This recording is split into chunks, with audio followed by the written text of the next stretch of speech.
What's going on, guys? Martinotti here, and we are going to continue with Kentucky Route Zero Act 4. We are back again on the Mucky Mammoth. I believe it had to have been the end of last episode. We decided to stay here instead of going ashore. And I guess Ezra is about to teach us a card game, so this should be interesting. Clara draws a card. 3 deep breaths, 8 white doves, 5 slow hours. Kate draws a card. 7 blue petals, 3 deep breaths, 8 white doves, and 5 slow hours. What are we listening to? Oh, just this tape a friend of mine sent me. They live in the desert. Vicinics? Something like that. Sounds good on the Mammoth's PA. Yeah, that's the only way I listen to anything lately. Your turn, buddy. Ezra draws a card.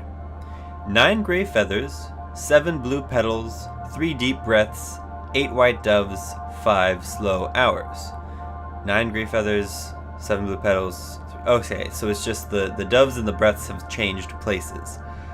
Well, I don't really want to pass. We are playing a game after all.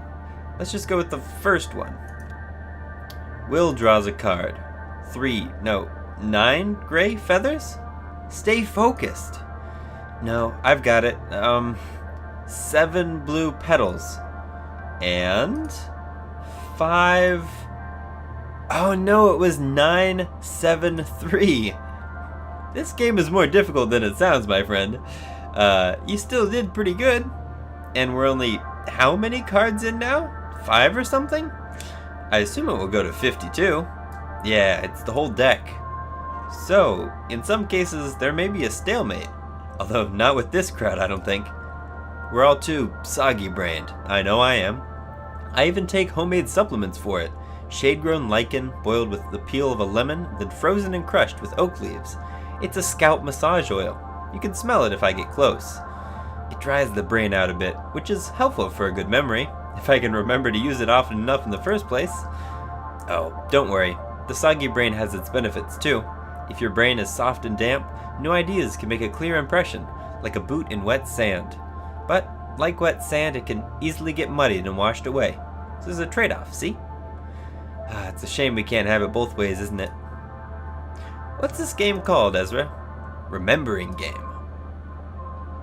Aha! Interesting. Well, that was quick.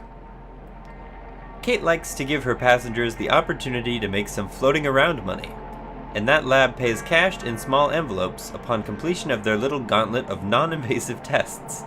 It's a project of the university. I think they're studying... I don't remember. The Mammoth also collects their trash, mostly shredded paper, though Kate says they once left half a vending machine at the dock. But nobody seemed too interested in the lab stop that night. They stayed aboard and played a card game. I read a book. Let me tell you about it.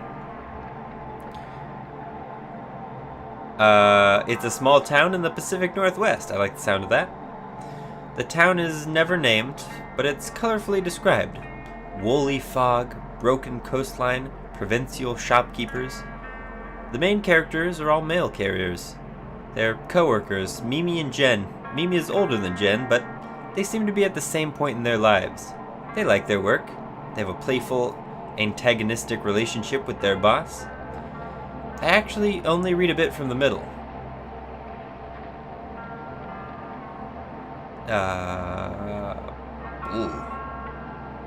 Traumatic event.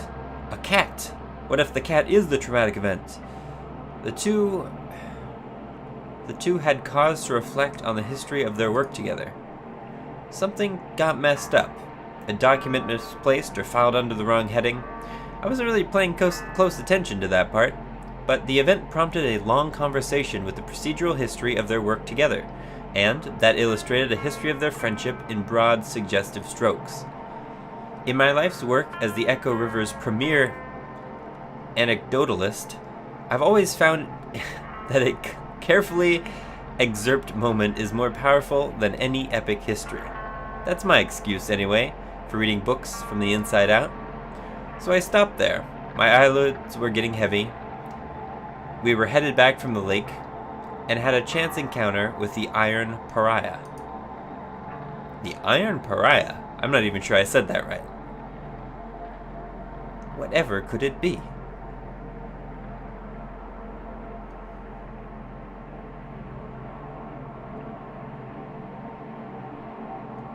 Oh. No, that's just more cave.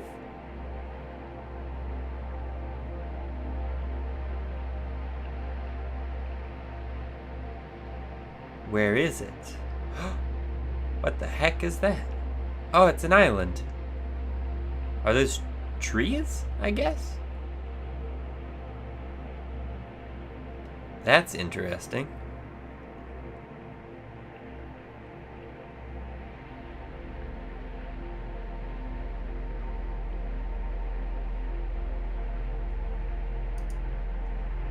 I can't appear to do anything.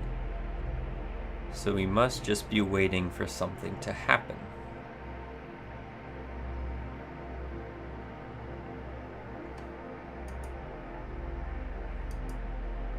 I guess, can I keep going? Oh, no, here we go. I took a nap.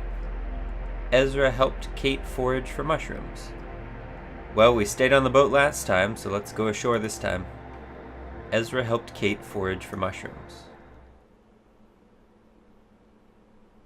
Act 4, Scene 6. A grove.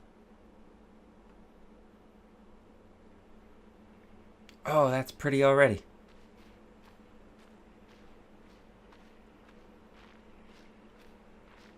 Whoa, it's like fire, but, you know, obviously not.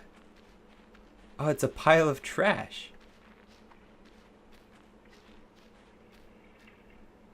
Well then, that's really pretty. Oh, okay. Interesting.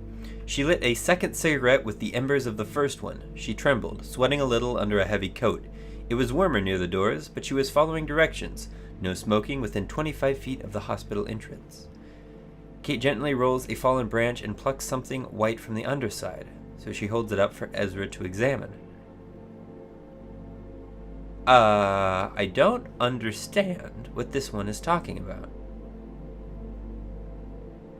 Unless this is part of the story that the guy's reading from the inside out.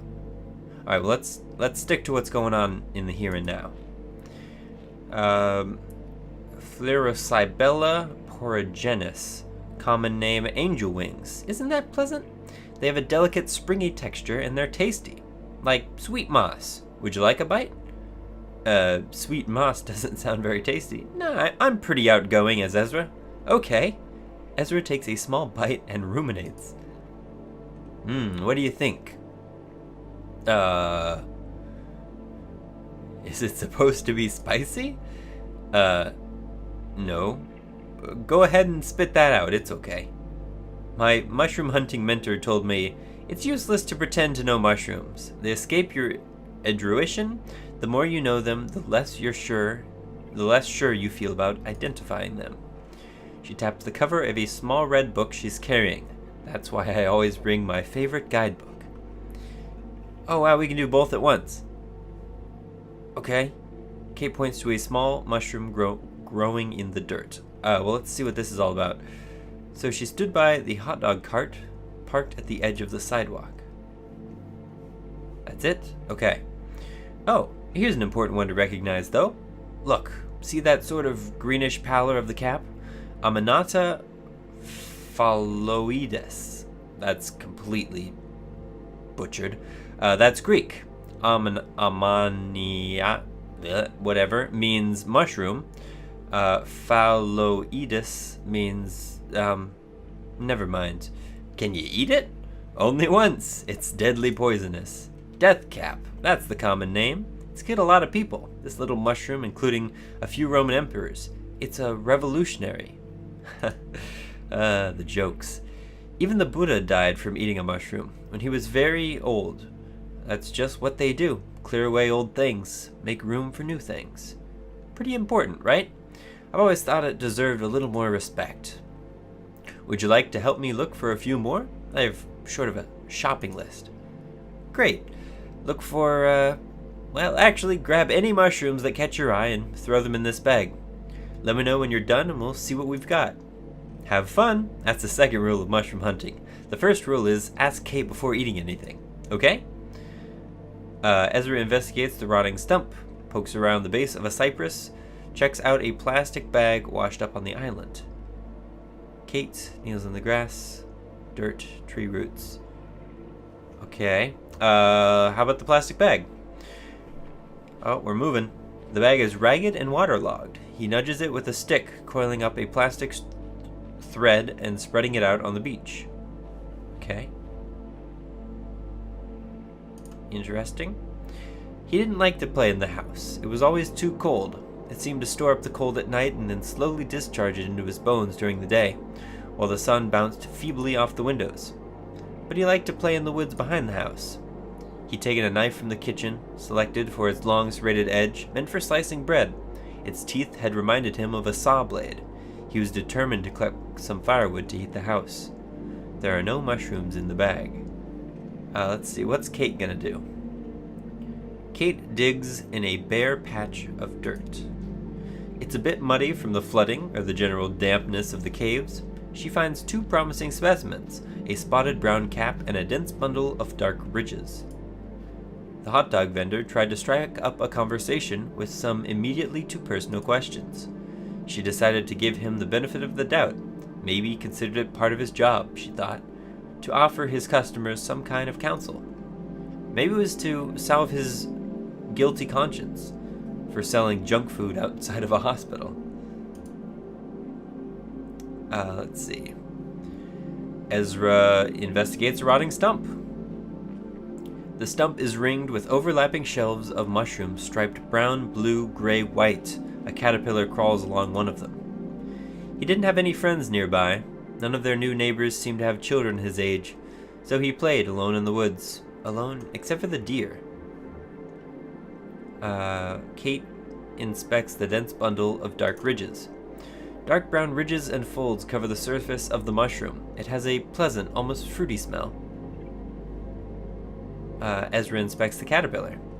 The caterpillar shuffles listlessly across the mushroom. It seems to be dragging several of its legs. An odd brown-black thread protrudes about 2 inches out of its head. He saw strange, flickering lights in the trees, flickering purple. He kept going. Kate plucks the mushroom from the dirt and puts it in her bag. Kate tries to wipe off the mud from her boot. Didn't find anything? That's okay. I just found this one. Kate takes the dense bundle of dark ridges out of her bag. This one I can't really use, but I just picked it up to show you. It looks a lot like a very popular eating mushroom around these parts, called a morel, but it's not a morel. Ezra carefully picks up the caterpillar and puts it in his bag. Ezra closes his eyes and listens to the water and the distant clicking of bats. He tripped on a protruding root and lay for a while in the mud. Is he actually going to trip? He isn't. Lays for a while in the mud, examining the pale upper branches of a sycamore tree, listening to the sort of rumble of a faraway thunderstorm, then louder, closer. His hair stood on end, and there was the bird. The bird, not a bird. Interesting. Kate slices the mushroom in half, lengthwise. It's full of white fiber, the consistency of cotton. This is the easiest way to tell them apart. The real morel is empty. This one, the false morel, is actually kind of poisonous. Forget what its effects are exactly. Here, let's check the Vermilion book. Kate flips through the pages of her guidebook. Okay, here it is. Reading. Symptoms include wanting to fight. Okay, demanding answers, dryness of eyes, nose, and lips, restless sleep. Dreams of flood and rolling stones, accidents, people transforming into owls, vampires, rockets, and traveling to stars. How exactly is rockets a symptom? Huh, that doesn't sound so bad actually. I don't know. Kate puts the mushroom back into her bag. So, what do your parents do for work? I mean, you have a brother out there somewhere? Yeah, let's talk about the brother. Then again, I kind of want to know about the parents. What do the parents do? My dad used to sell windows. People were building a lot of new houses and they needed a lot of windows, but then they stopped building houses. My mom worked at a bakery and a bar. Sometimes she would see the same people in the morning and the evening. The bakery closed. She didn't have to work at the bar anymore, but she still goes there a lot to see her friends. Do you have a family? Oh, that's sad. I left home when I was very young. Not much older than you, actually.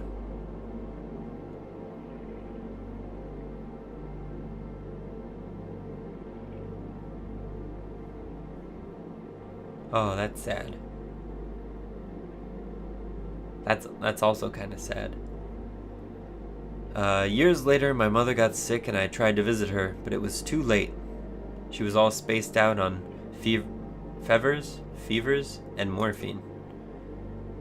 I've basically been on my own since then. Well, it's not really true. Just about everyone who sets foot aboard the Mucky Mammoth feels like family to me now. I guess if nobody's family, then everybody's family. Wow, okay. So what is this island for? It looks like someone made it on purpose. Oh, right. Kind of a nice, simple shape. Pleasantly minimal island geometry. I'm sure it could be natural, though. I mean, I don't know if the island itself is man-made or not, but... Well, I guess I don't know much about this place, really. It's supposed to be some kind of memorial to something?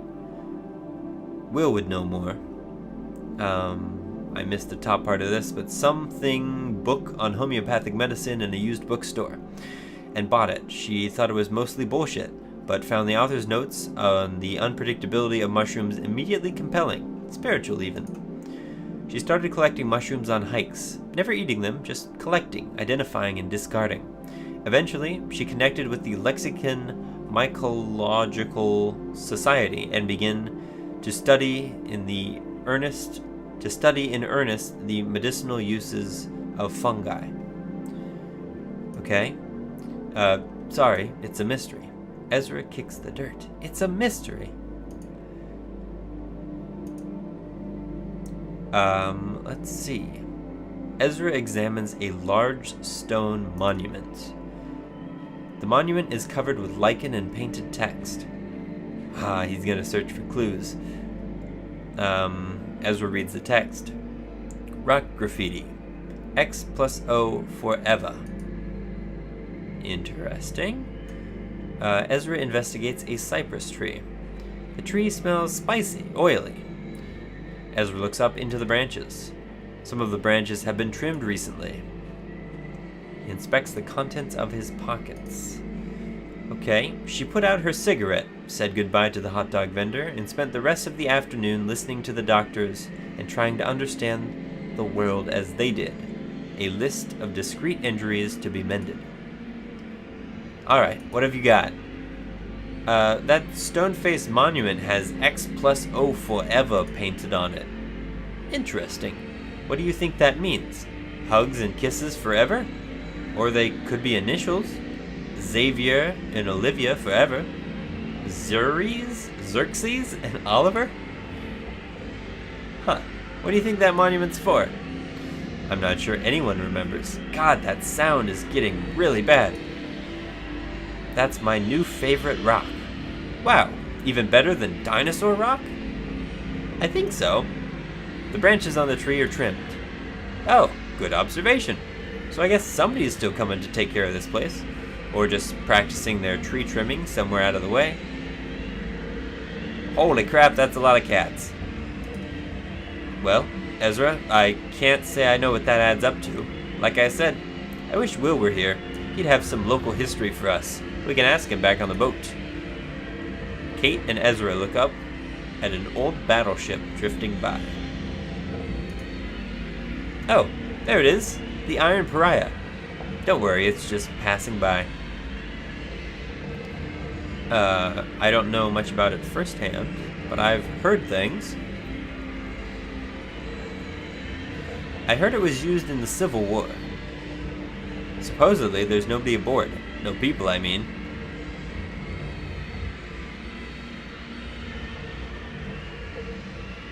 Huh. Well, I certainly hear the wailing sound. What's this now? Ezra's parents shook him awake. They seemed alarmed, but not immediately concerned. They led him back to the house, past the house, into the car. Dad said they were going to stay at the bus station for a while, the one with the little arcade and the card game he liked. Dad watched him closely in the rearview mirror, expecting Ezra to be excited or confused or scared, but he didn't feel anything. He hardly seemed to hear. Someone told me, let's talk about the whaling. She was a passenger on the Mammoth. Said she'd been out fishing on a rowboat and got swept by a current near the cluttered place. Before I knew it, the Iron Pariah was upon her, unimaginably massive, up close but eerily silent. The only sounds, she said, were the lapping of the lake water against its iron hull, and the faint sort of, she said, a chorus of mews. That would be the cats. In fact, he felt like he was observing the family car from a distance, from far above in the clouds. So I wonder if they got kicked out of their house. I'll be damned if I know what that sounds like. I've never gotten close enough to the ship myself. Supposedly there's nobody even aboard. No people, I mean. There must be something on there. Life is everywhere. Rats, insects, some kind of hardy mold. Part of it could be flooded and host to some of the eyeless fish that live in the Echo. Hey, maybe there's some mushrooms growing on there, slowly consuming military rations from over 100 years ago. More mysteries. They do pile up over time as people forget the details. Thanks for taking me mushroom picking, says Ezra. Mushroom hunting? You can pick apples because they're right out there in the open. Mushrooms hide. You have to hunt for them. Wow, that was a lot of reading. Holy crap. It is time to go. Not yet. What else is there here? I don't want to leave if there's more. Not yet. There must be a thing. Why would it let me stay if there was nothing else here? Okay, maybe there isn't anything. Maybe it's just time to go. Maybe we've literally read everything. Maybe we'll never know. All right. See that rough circle of rocky protrusions near the shore? It's more intricate than it looks. More than 2/3 of it's actually underwater. I haven't seen it myself, but listen to this. It's man-made, and the rocks weren't placed according to their size, so what's visible is more or less uniformly random selection of the overall shape. It looks like it might be a spiral, all told, or some kind of meditative labyrinth. At the head of it is a petrified oak stump that was moved here from above ground, of course, decades ago. That's where the ceremony took place. The Loch Lucks were married here. Many frail-tongued observers said they should just go with the Loch or Luck, or split the difference and go with Look or Lick, or really anything, but it was never going to happen. Marge Luck and Errol Locke met in prison. Billy Luck and W.H. Locke met in the line at the DMV. So we got like really exciting, not really exciting, and really unexciting. Let's go for the really unexciting. Their driver's license photographs were mixed up by the clerk, a mistake they discovered immediately but never corrected. Their engagement was welcome news for the family business, who had been looking at an opportunity to merge interests. The Locks ran a busy printing press, and the Lucks managed a fleet of bicycle couriers. These were the Locks of Lock Large Animal Storage and the Lucks of Luck Family Nut Company. These are equally not interesting. Let's go with bicycle couriers. The natural next step was to start a local paper, what would become the Echo River Evening Record. The ceremony itself was humble and perfunctory. Okay. It must have somehow involved these rocks. Probably the rocks marked the boundaries between the two families. Lucks on the inner loop and Locks on the outer. Or the other way around. Maybe they walked around them in a spiral, like a symbol of their ever-tightening bond. And it must have also involved part of that petrified stump. Neither family is particularly religious, but rumors persist that the officiant wore a robe. Officiant wore a robe. Okay. Shannon helped me fix a mushroom stew in the kitchen. Shannon and her friend set out on the dinghy to deliver a package at the telephone exchange. Well, we went outside last time, so let's stay inside this time. I think we are going to have to play this again and actually, like, go through all of them, because there's just so much we're missing.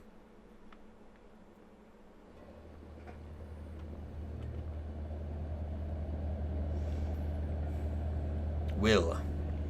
Add a few of those really big caps with the slimy gills. I shouldn't say slimy, moist. Lady in the video called for portobello, but I prefer to never know a mushroom by name. So is this a breakfast stew? It will be, but not today. This stew is for tomorrow.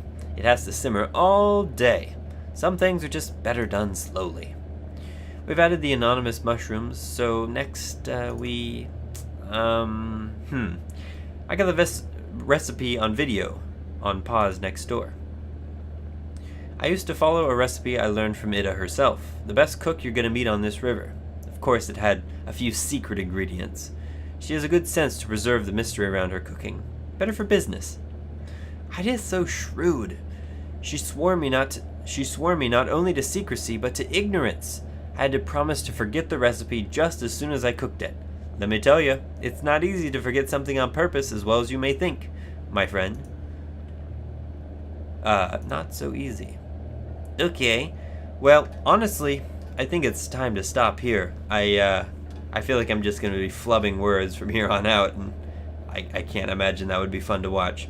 So anyways, thank you very much for watching. I have absolutely no idea how long this episode is going to be. It might have only been like 15 minutes, but I'm not really feeling up to it tonight. Like I said, thanks for watching. I hope you enjoyed it, and I will be back again, hopefully a little quicker than the time between last episode and this one. Things have just been a little intense. But anyways, thanks for watching, and I'll see you next time. Bye-bye.